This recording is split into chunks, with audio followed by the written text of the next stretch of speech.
Sutzkever is simply a great poet. And in reading his poetry, you simply get the sense, one, of this conviction that art and poetry can overcome death, and that the Yiddish Sutzkever uses is so strong and so affirmative and so creative that you are left with nothing but amazement for the power of the language. Unter deine weiße Sterne. It's turned into a song.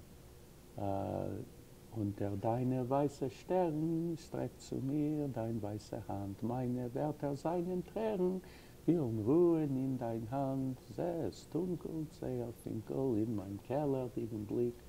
Und ich hab gar nicht kein Winkel, sie zu schenken dir zurück. Means I have these words and I have them and I want to give them to you. I want these words to find a home, a refuge. I want these words to have eternal life. And of course, Sutzkever believed in the war that poetry was immortal, that poetry would outlive him and outlive the destruction.